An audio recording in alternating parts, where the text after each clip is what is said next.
샬롬이라는 단어 속에 행복의 의미도 포함이 되어 있습니다. 예수님이 부활하시고 제자들에게 가장 먼저 보이시면서 그들에게 하신 말씀이 샬롬이었습니다. 평안을 구하고 행복을 우리 주님이 원하셨다는 것이죠.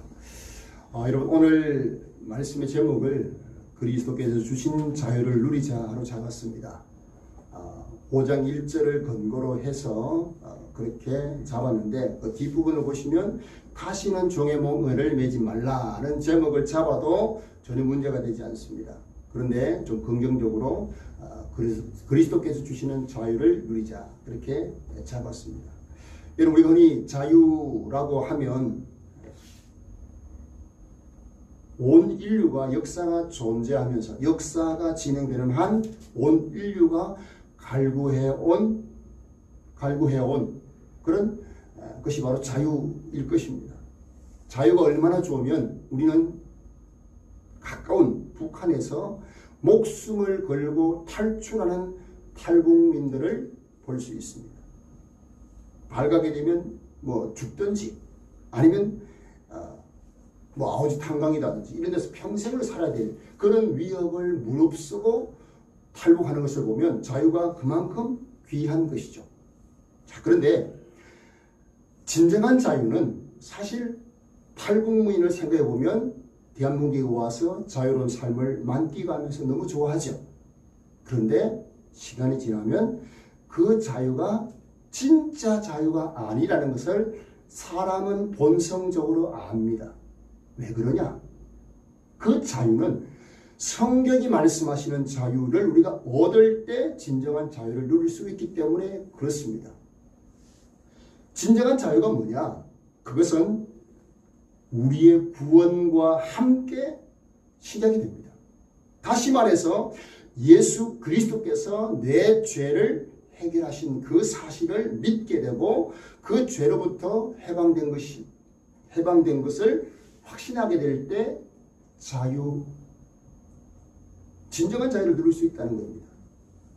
여러분, 이 진정한 자유가 무엇인가에 대해서 성경에 나오는 자유라고 하는 단어, 히브리어 단어, 헬라어 단어의 의미를 살피면 더 명확하게 알 수가 있습니다. 자유라고 하는 단어, 히브리어로 도로르 그리고 쿠프샤라고 두 단어가 있습니다. 헬라어로는 세리아라는 단어를 쓰는데 어떤 의미인가 하면 노예가 아닌 상태예요. 현세나 내세에 있어서 그리스도로 말미암아 노예 상태에서 해방된 자들의 개인적인 사회적인 삶의 특징, 이것이 자유다. 이 히브리어 성경에 쓰인 자유의 의미예요. 그래서 여러분, 진정한 자유는 죄의 종인 인간이 죄로부터 예수님을 통하여서 사탄에게서 해방되는 것, 그것을 진정한 자유다 그렇게 말씀을 해요. 그러니까 성경이 가르치는 자유는 어떤 인간의 개인적인 본질적인 욕구를 위해서 자기 마음대로 단순하게 무엇으로부터 구속되지 않는 그 상태를 말하는 것이 아니라는 겁니다. 내 마음대로 할 수 있는 방종이나 자유분방 이런 것들이 아니라는 거죠. 갈라디아서에서도요, 복음이 주는 자유, 그 복음이 주는 자유를 오늘 본문에서는 그리스도께서 주시는 자유라고 표현합니다. 자, 복음이 주는 자유가 무엇인가? 복음이 주는 자유는 우리가 예수님을 믿어서 의롭게 되는 것입니다. 의롭게 된 자들이 하나님의 아들로 칭함을 받고, 그리고 아들과 함께 영원히 함께 살 수 있는, 하나님과 영원히 함께 살 수 있도록 성령을 주시는 것이고, 그리고 아들이 되었으니 하나님의 상속자가 되는 것, 천국 상속자가 되는 것, 이것이 복음이 주는 자유다 그렇게 말씀을 합니다. 자, 그러니까 이 자유는 누구와 연합을 통해서 이루어지는 겁니까? 다 예수 그리스도와의 연합입니다. 그분과 연합되는 것, 예수님 믿는다는 것은 그분과 연합되는 것입니다. 그래서 그분이 주시는, 예수님이 주시는 자유, 그 자유를 진정한 자유다 라고 말씀을 하시는 거죠. 그런 의미에서 사도 바울이 오늘 보면 1절에서 그리스도께서 주시는 자유를 어떻게 하라고 말씀합니까? 굳게 지켜라고 말해요. 자, 1절 한번 다시 한번 보시죠. 자, 같이 읽습니다. 시작. 그리스도께서 우리를 자유롭게 하시려고 자유를 주셨으니 그러므로 굳건하게 서서 다시는 종의 멍에를 매지 말라. 아멘. 자, 여러분, 이 갈라디아서 5장 1절 말씀은요, 지금까지 우리가 살펴본 말씀의 결론, 요약이라고 말할 수 있어요. 갈라디아서 전체의 요약이라고 말해도 틀리지 않을 정도로 중요한 구절입니다. 여러분, 우리가 예수님을 통하여서 하나님의 아들이 되고 그리고 상속자가 되고 다시는 이 죄의 종로를 할 자가 아니라는 것이죠. 그래서 그리스도께서 우리를 자유롭게 하시기 위해서 우리에게 자유를 주셨다. 그렇게 말씀을 하시는 거예요. 자, 그러면 여러분, 성경에서 예수님께서 주시는 자유가 무엇인지에 대해서 우리가 정확하게 이해하기 위해서는 예수님이 이 땅에 오셔서 사역을 하시면서 하신 말씀을 통해서 확인할 수가 있어요. 자, 그 말씀이 누가복음 4장 17절 이하의 말씀이에요. 자, 제가 한번 읽어드릴 텐데 이게 언제 있었던가 하면 예수님이 나셨던 나사렛 회당에서 유대인들은 여러분 10명 정도만 모이면 회당을 세워서 모여서 하나님을 예배하는 그런 일들을 했습니다. 그 나사렛에 있는 회당에 예수님이 들어가신 거예요. 그랬더니 성경 맡은 사람이 성경을 주는데 이사야의 성경을 준 겁니다. 두루마리 성경을. 그때 예수님이 어디를 찾아서 읽으셨느냐? 자, 그 말씀이 지금 제가 읽어드리는 말씀이에요. 한번 들어보세요.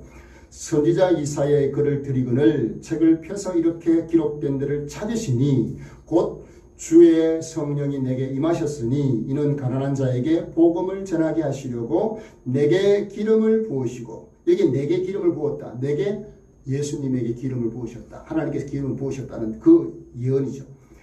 그리고 나를 보내사 포로된 자에게 자유를, 눈먼 자에게 다시 보게 함을 전파하며 눌린 자를 자유롭게 하고 주의 은혜의 해를 전파하게 하려 하심이라 하였더라.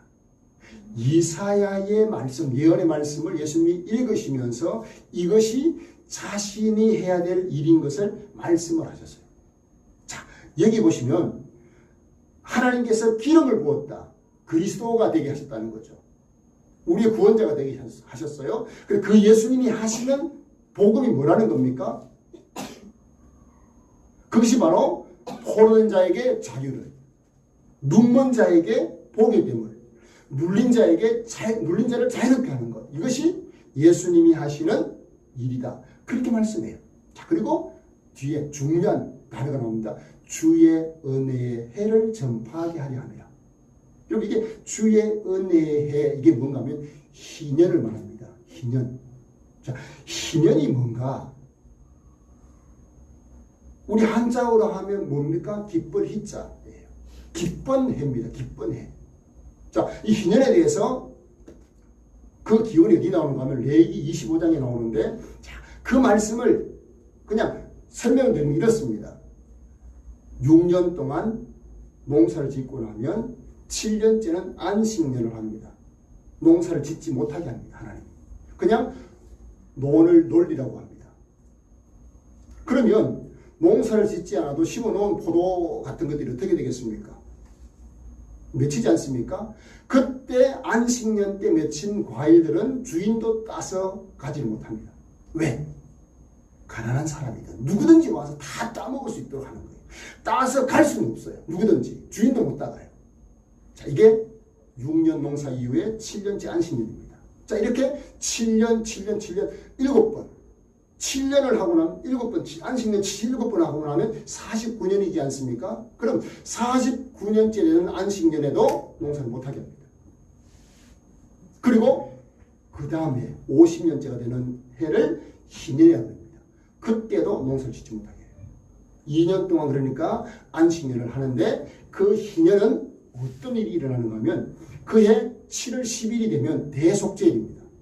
나팔을 팍 불고 나면 그때 모든 사람들에게 자유가 주어집니다. 노예였던 가난해가지고 팔려갔던 노예들도 다 풀려납니다. 자유를 얻게 됩니다. 그리고 내가 가난해서 팔아먹었던 땅이라든지 근데 다 자기에게 돌아옵니다. 이게 희년이에요. 그러니까 희년이 되면 모든 사람들이 뭘 기다리겠습니까?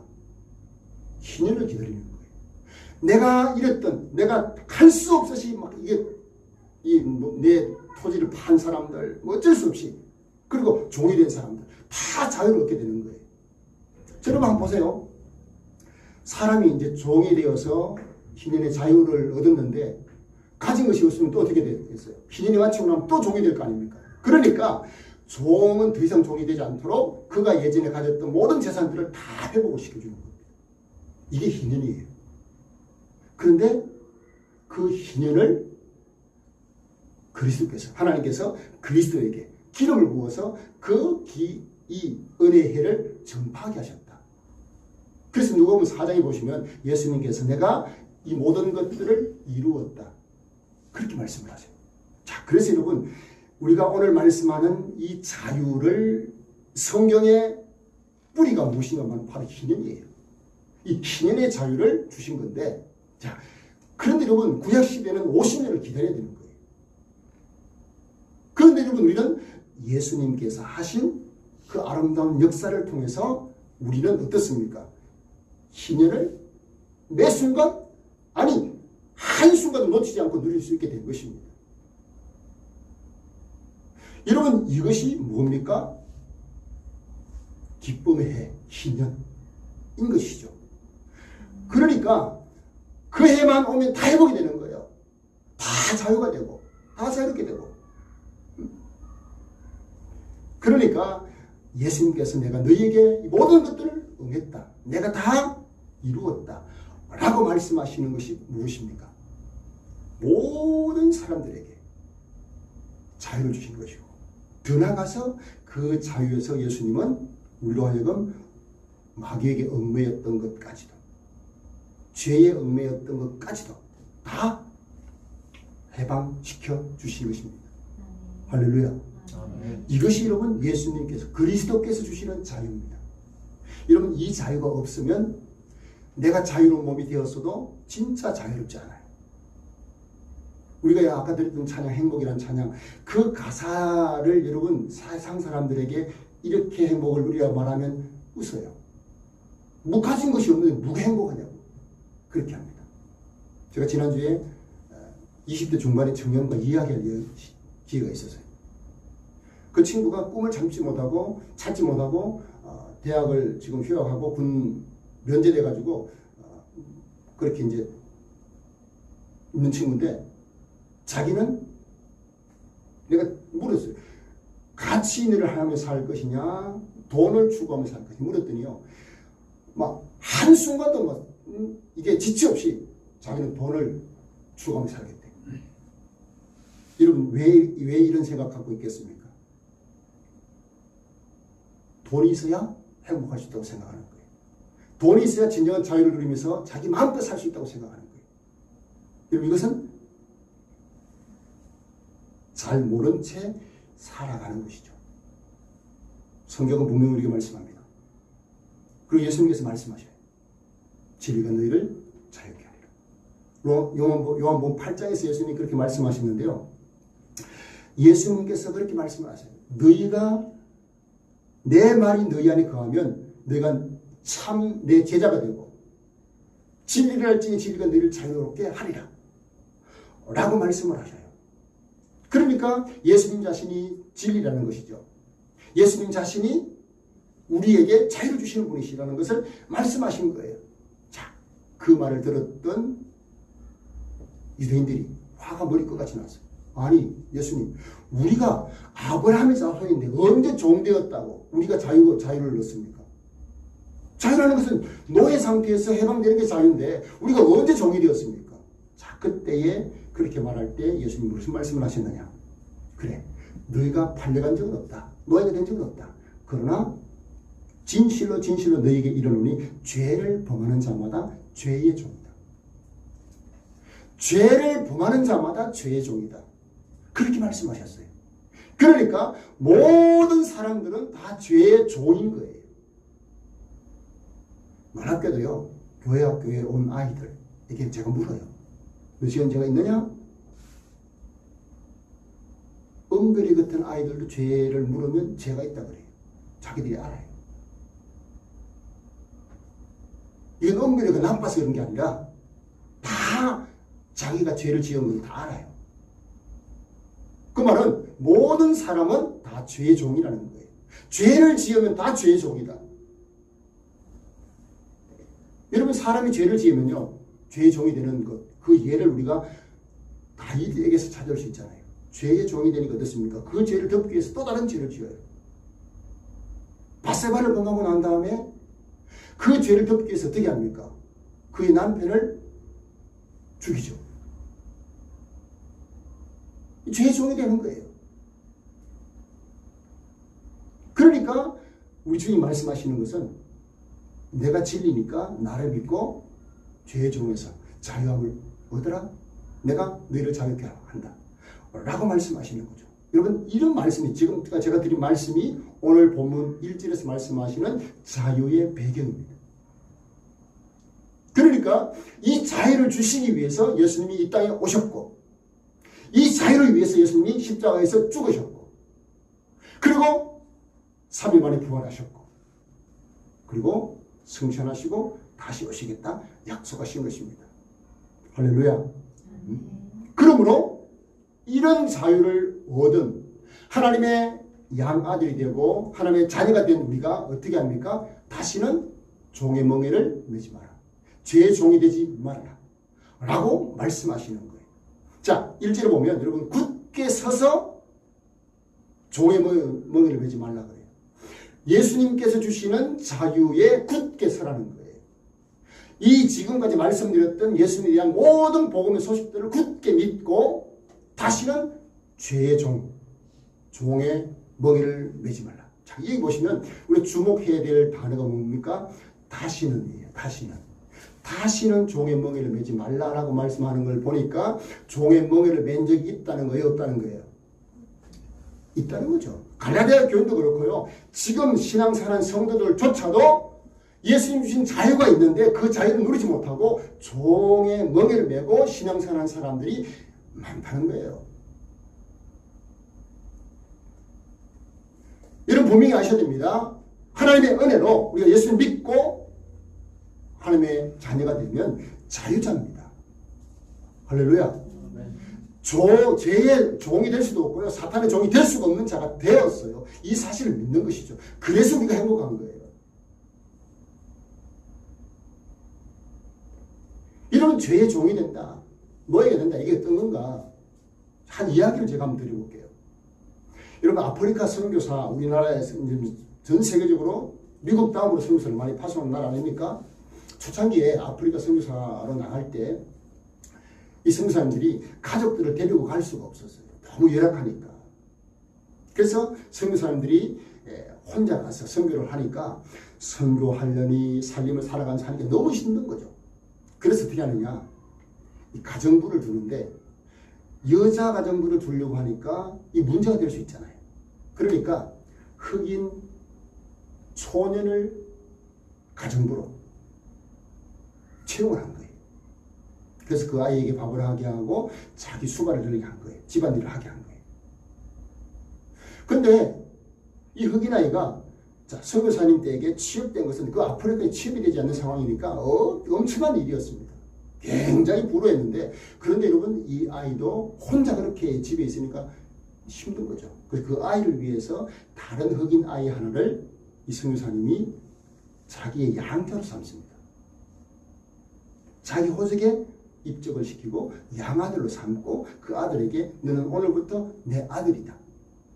그러니 너는 이 집에서 자유를 누려. 그래서 그 아들이요, 같은 흑인이지만 한 아이는 종이 되었죠. 그 집안의 가정부가 되었지만 한 아이는 아들이 된 거예요. 그랬더니 이 아들은 이제 그때부터 선교사님 통해서 뭐 피아노도 배우고 뭐 온갖 자유를 누리며 살 수 있게 된 겁니다. 가정부 일을 하는 흑인 아이가 똑같은 흑인인데 나는 지금 가정부 역할이고 저는 아들 역할을 하니까 너무 세밀하는 거예요. 그래서 언제까지 골탕을 먹여주고 싶은 마음이 들었는데 이 선교사님 나간 이후에 그 선교사님이 아주 예쁜 오리를 한 30마리 정도 길렀다는 거예요. 근데 그 선교사님이 기르던 그 오리를 길렀는데 어느 날 선교사님이 나가고 난 다음에 이 아들이, 양아들이 선교사님이 쓰시던 이 사냥용 총이 있었다는 거예요. 이 총이 얼마나 뭐 잘 나가는지 그 시험하려고 뭐 사냥을 할 수도 없고 그러니까 집에 있는 오리를 향해서 총을 당긴 거예요. 근데 이게 산탄총이에요. 그래서 7명이 죽은 겁니다. 아예 뭐 새파랗게 일른 거예요. 선교사님이 아끼는 오리가 7마리 죽었으니까. 그런데 더 큰일 난 것은 그 가정부 흑인 소년이 본 거예요. 그러면서 딱 와가지고 이제 큰일 났다는 이제. 너는 이제 아들이고 뭐고 이제 쫓겨나게 되거든. 그러니까 이 양아들이 그 가정부 흑인 소년에게 제발 얘기하지 말아달라. 맨디부 되겠어요? 그때부터 어떤 일이 생겼느냐. 이 가정부가 시키는 일을 이 양아들이 대신 다 하는 거예요. 물 길러 오고 뭐 청소하고 대신 다 하는 거예요. 그래서 선교사님 보니까 한 며칠 동안 보니까 아들이요 뭐 집에서 있는 피아노도 안 치고 뭐 하던 공부도 안 하고 뭐 물 들어 다니고 막 청소하고 이러는 거예요. 그래서 불렀어요. 무슨 일이 있느냐. 그랬더니요 이 양아들이 새파랗게 질려가지고 그 사실을 얘기한 거예요. 제가 아버지가 아끼는 오리를 7마리 산탄총으로 쏴서 죽였어. 내가 잘 되는 줄 실험하다 하다가 그냥 죽였다고. 그랬더니 선교사님이 야 네가 그 30마리 다 죽여도 너는 내 아들이다. 내가 너를 사랑해서 내 아들로 삼았는데 그 오리 7마리 그 문제되지 않는다. 다시는 저 아이가 시키는 일 하지 말고 너는 내 아들로서의 삶을 살아라. 그러셨다는 거죠. 실제로 있었던 이야기예요. 여러분 이게 무엇입니까? 어떻게 회복이 되었습니까? 아버지에게 자기의 죄를, 자기 잘못을 그대로 말씀을 드리고 아버지로부터 용서받고 회복이 된 거예요. 그전에도 아들이 양아들이었어요. 근데 왜 종으로 돌아갔습니까? 자기의 잘못 때문에 종의 멍에를 맨 것이죠. 여러분 우리가 신앙생활을 하면서 이런 신앙생활을 하기가 쉽다는 거예요. 오늘 이런 본문을 보시면 자 1절 가만히 보시면요. 예수님 자유를 주셨단 말이죠. 그러므로 굳건하게 서라는 거예요. 왜 굳건하게 서야 되느냐. 그리고 다시는 종의 멍에를 매지 말래요. 그 말은 뭐냐. 악한 사단도 우리가 죄를 지을 때 우리가 잘못할 때 어떻게 하느냐. 자꾸 고자질하는 거예요. 야 너 이래가지고 무슨 예수 믿는다고 응? 이래가지고 무슨 천국이야. 너 지옥이야. 택도 없어. 자꾸 공격을 하는 거죠. 자기 마음도 불편하고 진짜 그런 것 같아. 내가 이러다가 지옥 갈 것 같아. 이런 생각이 들면 어떻게 되겠습니까? 신앙생활 하면서도 종의 멍에를 맬 수 있는 거예요. 자, 예를 들면 이런 게 제가 몇 번 말씀드렸지만 주의를 지키지 못하고 뭐 여러 가지 문제 때문에 이런 못 올 수 있잖아요. 그래서 주의를 지키지 못한 것 때문에 나 지옥 갈 것 같다. 이런 마음이 든다. 아니면 내가 주일날 교회 가서 예배를 드림으로 하나님의 아들로 내가 구원받아야지. 천국 가야지. 이런 생각 가지고 오면 이게 뭡니까? 종의 멍에를 매는 거예요. 여러분 우리는 이미 하나님의 자녀가 된 겁니다. 우리가 예배를 드리는 것은 뭡니까? 그 자녀가 되어서 너무 그에 감사해서 감사를 표현하는 것이 예배입니다. 감사를 표현하는 것이 우리의 헌신이고 주님 위해 사는 삶인 거예요. 이게 여러분 우리가 그리스도께 주신 자유를 누리는 삶인데 그러지 못한 성도들이 많다는 거.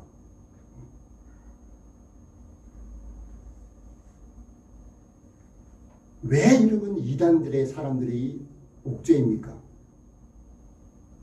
19만 3천이라는 14만 4천이라는 그 숫자에 어떻게 해요?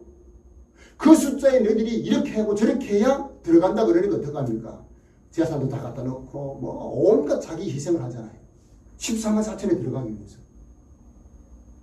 그 행위로 여러분 우리가 14만 4천이라고 하는 이 상징적인 숫자, 예수 믿는 사람들 구원받는 상징적인 숫자예요. 그 예수 믿어서 우리가 구원받는 그걸 상징적인 숫자를 가지고 사람들을 그렇게 농락하는 거죠. 여러분 종의 먹이를 다시 매지 말라. 다시 매지 말라.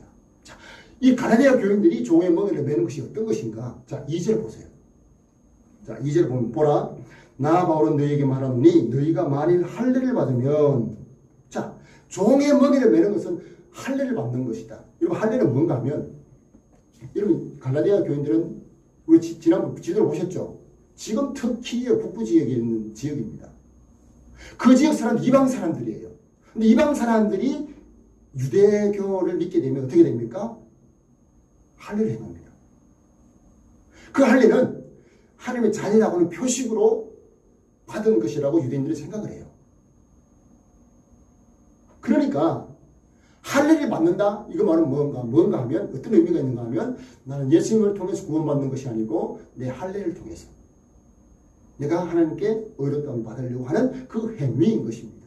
그러니까 그 행위니까 이적 끝부분 보시죠. 뭐라 그럽니까? 너희가 만일 할례를 받으면 그리스도께서 너희에게 아무 유익이 없다는 거예요. 예수님이 행하신 모든 그 사역을 통해서 우리에게 주어지는 자유, 이것에 아무 효력이 없다는 거예요. 그래서 여러분 할례를 행하려고 하는, 할례를 통해서 의롭게 되려고 하는 이것이 뭡니까? 종의 먹이를 매는 것이다. 여러분 뭔가를 내가 이루어서 하나님께 인정받으려고 하는 것, 이게 아니라는 거예요. 이미 우리가 저와 여러분은 예수를 믿는 그 순간 하나님의 자녀가 되었어요. 할렐루야. 이거를요 여러분 잘못 알고 있으면 신앙생활이 늘 괴롭습니다. 제가 어릴 때요, 저희 아버님 굉장히 엄하신 분이셨고 1대 신앙이니까 그 신앙 지키기 위해서 얼마나 자기를 엄격하게 신앙 교육을 했겠습니까? 그리고 그 당시만 해도 안식일이나 주일날 어떻게 합니까? 주일날은 돈도 못 쓰겠어요. 돈도 못 써요. 주일날. 공부? 주일날은 자유예요. 그냥. 공부도 하지 말라 그래요. 일도 안 했어요. 우리는 주일날요. 다른 분들 농사일 다 하셨지만 우리 아버님은 주일 되면 땡 아무것도 안 합니다. 심지어요, 양봉을 10년 동안 했는데 이 꿀을 떼야 되는데도 주일날은 안 뜹니다. 그 다음날 뜨죠. 그러면 손실이 나지만 그 모든 손해를 감수하시더라고. 그렇게 한 게 뭐냐? 이게 율법적인 신앙이었어요. 물론 여러분 그렇게 하면서 우리의 신앙이 심해질 수 있거든요. 주의해야 될 부분이죠. 근데 여러분 지금 와서 보니까 제가 목사가 되고 여러분 우리가 신앙생활하는 것이 그런 것들이 아니에요. 그거 다 지킨다고 해서 우리가 구원받는 것이 아니에요. 그리고 지키는 것은 구원받았기 때문에 감사하는 마음으로 하는 거예요. 여러분 이 사실을 꼭 기억하시기 바라요. 여러분 제 친구 중에 고등학교 때 안식교 다니는 친구가 있었어요. 그 친구랑 얘기하면서 왜 너희들은 안식일을 안 지키냐 그래요. 그러는데 제가 물었어요. 네 안식 제대로 지키냐? 지킨다는 거예요. 이 안식일은 금요일 저녁부터 토요일 저녁 6시까지다. 근데 그냥 토요일 지키거든요. 잘못된 거 아니냐 말을 못하더라고요. 여러분 그들이 안식일을 지키냐 그러면 구약에 있는 율법들 뭐예요? 제지으면 뭐합니까? 송아지 끌고 와, 염소 끌고 와야 돼요. 그렇게 안 하거든요. 그래서 막 정죄한다고. 안식일 안 지키는 것도 다 잘못됐다고. 이건 그게 아니라는 겁니다. 지금 가나대 교인들이 율법을 지키는 거, 할례 행하는 거, 이걸 가지고 자꾸 어렵다함을 받으려고 하고 구원받으려고 하니까 이게 여러분 종의 먹이를 매는 것이다 라고 말씀하는 거예요. 자, 여러분 이렇게 종의 먹이를 매면 결국 어떻게 됩니까? 3절, 4절 한번 보십시오. 내가 할례를 받는 각 사람에게 다시 정언하노니 그런 율법 전체를 행할 의무를 가진 자라. 무슨 말입니까? 할례를 행해야 된다는 그 율법을 지키고 나면 어떻게 합니까? 율법 전체를 지켜야 구원받을 수 있다는 거예요. 근데 그럴 수 있어요? 없어요? 없어요. 하나라도 어기면 율법 어기게 되는 거예요. 그 말씀이거든요. 4절이.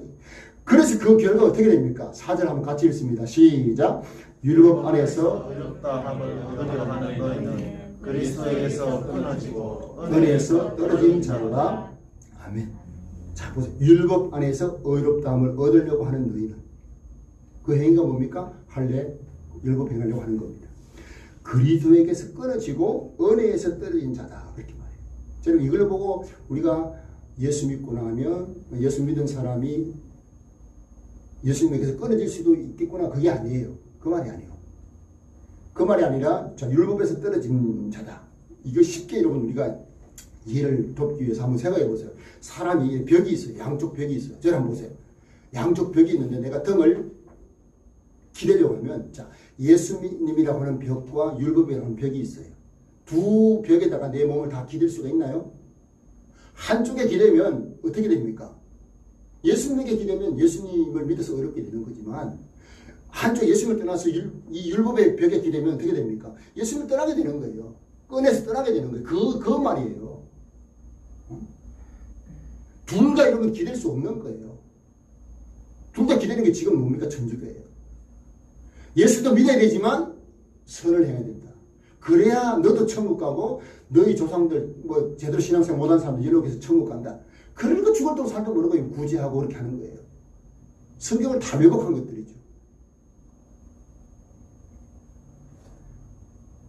그래서 여러분 우리가 이렇게 종의 멍에를 메고 나면 예수님에게서 떨어지고 은혜에서 떨어지는 거예요. 그 말은 늘 불안한 거예요. 자, 아까 여러분 은혜의 해를 말하면서 그 해에 7월 10일 날 대속죄일 날 하는 일이 대제사장이 하는 일이 있어요. 그 뭔가 하면 백성들의 죄까지도 다 용서하는 그런 행위를 하는데 그날만 대제사장이 어떻게 되느냐? 지성소에 들어갑니다. 근데 그 지성소는요, 죄가 있는 대제사장이 들어가면 즉사합니다. 실제로 죽었어요. 그럼 어떻게 했어요?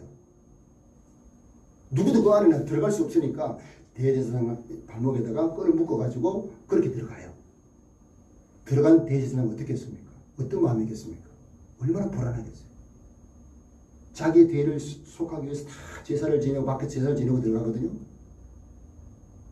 그리고 대제사장이 살아서 나오면 모든 죄와 다 사함을 받는 거예요. 자, 이때 여러분 대제사장의 입장에서 한번 생각해 보세요. 들어갈 때 얼마나 두렵겠어요. 만약에 여러분 우리가 예배에 와서 교회 올 때마다 하나님이 우리의 죄를 일주일 동안 죄를 정산해 가지고 딱 우리 죄를 벌을 하신다. 주일날 교회 오면 교회 오는 것이 얼마나 두렵겠어요.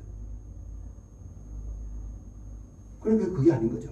이미 우리 예수 믿는 순간 모든 죄가 용서받았다. 할렐루야. 이 사실이에요. 이것이 뭡니까? 그리스도의 은혜를 누리는 것이고 예수님이 주시는 자유를 누리는 것이다. 그렇게 지금 말씀하고 있는 것이죠. 자, 계속해서 여러분 우리가 중요한 것, 그러면 이제 그리스도께서 주시는 자유를 만끽하며 누릴 수 있는 비결이 뭐냐? 자, 5절입니다. 5절. 자, 같이 읽습니다. 시작. 우리가 성령으로 믿음을 따라 의의 소망을 기다리노니. 아멘. 자, 의의 소망을 기다리는 삶. 이게 왜 우리가 예수님 주시는 자유를 누리는 것인가? 이 말씀을 우리가 잘 알아야 되는데요. 자, 이런 우리가 예수님을 믿은 것이 내 스스로 믿었다. 내가 이거 믿으니까 믿어보면 이게 좋을 것 같다 해서 믿었다. 혹시 그런 분 계세요? 계산해 보니까 이거 뭐 보험 들듯이 뭐 믿어가 교회 다녀가지고 얘 믿는다 해가지고 보험 들듯이 들어가 죽어서 천국 있으면 좋고 아니면 말고 그래서 이런 믿음은 혹시 계세요? 그렇게 교회 다니는 분 계시다 그러면 그건 믿음이 아닌 거예요. 진짜 믿음은 무엇입니까? 성령께서 믿을 수 있도록. 그래서 여러분 고린도전서에서 사도 바울이 뭐라 그래요? 성령이 아니면 예수를 주라 시인할 수 없다. 그렇게 말씀하는 거예요. 예수님께서 그분의 영을 통해서 우리를 예수 믿게 하신 거예요. 그래서 5절에 우리가 성령으로 믿음을 따라. 자, 성령으로 믿음을 따라 잘 보세요. 의의 소망을 기다린다는 거예요. 자, 이게 말하는 의의 소망이에요. 의의 소망. 여러분 이게 뭐겠습니까? 여러분 의의 소망을 기다린다. 우리 성도들이 신앙생활 하면서 가질 수 있는 세 가지 소망이 있다면 뭐겠습니까? 그 소망은 우리가 예수님을 통해서 천국 갈 소망, 또 이 땅에 천국을 누리는 소망이에요. 그런가 하면 예수님이 다시 오신다고 말씀하셨어요. 예수님 재림하시는 그 소망을 우리가 예수님 다시 오신 예수님을 기다리는 그 소망을 가지고 있는 것입니다. 그리고 그 예수님 오시고 난 다음에 우리의 몸이 어떻게 된다고 말씀합니까? 고린도전서 15장에 보면 우리의 몸이 예수님처럼 변하게 될 것이다. 그 변화될 우리의 몸을 소망하는 거예요. 자, 우리 성령 집사님 여기저기 지금 아프고 힘드신데 여러분 기도 많이 해주세요. 근데 여러분 집사님 그 아픈 몸 가지고 천국 가고 싶으세요? 그 아픈 몸을 가지고 천국 갔다 그러면 그것이 천국이 될 수가 없어요. 우리 몸이 변한다는 건 뭡니까? 천국에서 살 수 있는 예수님 같은 완벽한 몸으로 우리가 변화된다는 거예요. 할렐루야. 이 소망을 기다리는 거예요. 예수님이 나에게 주신 자유 누리는 그것입니다. 그래서 여러분 믿음, 소망, 사랑 이 세 가지가 항상 있다는 것이 무엇입니까? 다 연결되어 있는 거예요. 믿음이 있으면 뭐가 생깁니까? 소망이 생기는 거예요. 자, 믿음이 생기고 나니까 사랑하는 마음이 생겨요, 안 생겨요? 예수님 사랑하는 마음 생겨요, 안 생겨요? 생기는 거예요. 나와 상관없는 사람에게도 사랑하는 마음이 생겨요. 아마 이 차이는 있을 수 있을 것 같아요. 저를 기준으로 말씀을 드리면 예수님 사랑하는 마음 생기고요. 그리고 사람들 사랑하는 마음이 생겨요. 막 기대적으로 막 극성적이지 않아서 막 그렇게 막 표현을 잘 하는 표현은 못 되지만 사랑하는 마음이 다 가지고 있어요. 다 어느 누구도 이런 뭐 싫거나 뭐 그렇지 않다는 거예요. 그래서 여러분 우리가 기억할 것은 우리가 가야 될 천국을 소망하면서 하는 거예요.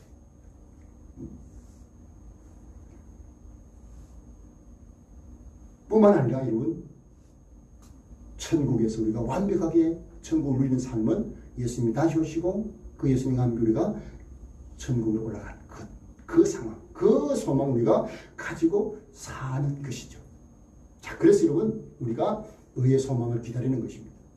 여러분 믿음의 중요한 요소는 기다리는 거예요. 희년을 기다렸듯이 우리가 예수님 통해서 회복된 하나님의 자녀로서의 그 모든 신분을 가지고 기다리는 겁니다. 예수님의 재림도 기다리고 천국도 기다리고 그리고 내 몸이 완벽하게 회복될 그날을 기다리면서 사는 거예요. 여러분 그거 한번 상상해 보세요. 얼마나 우리가 가슴이 벅찹니까? 내가 힘들어 봐야 앞으로 여러분 우리가 살 날 50년 더 될지 모르겠어요. 그것밖에 아니에요. 그러나 그 견디고 나면 영원토록 우리 하나님과 함께 천국에 살게 되는 그 복을 우리가 받았는데 기다리는 거죠. 기다리는 거죠. 자, 그래서 여러분 우리가 자 마지막 6절 이 우리를 기다리고 있습니다. 자, 6절 한번 읽습니다. 시작. 그리스도 예수 안에서는 할례나 무할례나 효력이 없으되 사랑으로서 역사하는 믿음뿐이니라. 아멘. 잘 읽으십시오. 자, 예수님 안에서는 할례도 무할례도 소용이 없다. 아무 소용이 없다는 거. 그것 가지고 구원받는 게 아니라는 거죠. 뭐만 믿음뿐이라는 거예요. 근데 그 믿음을 수식하는 단어가 뭐예요? 사랑으로서 역사하는 믿음이에요. 희한하게요. 믿음이 딱 생기고 나면 제가 말씀드린 것처럼 뭐가 생기는가 하면 사랑이 딱 생겨요. 사랑하는 마음이 생겨요. 자, 사랑하는 마음은 자발적입니까? 강제적입니까?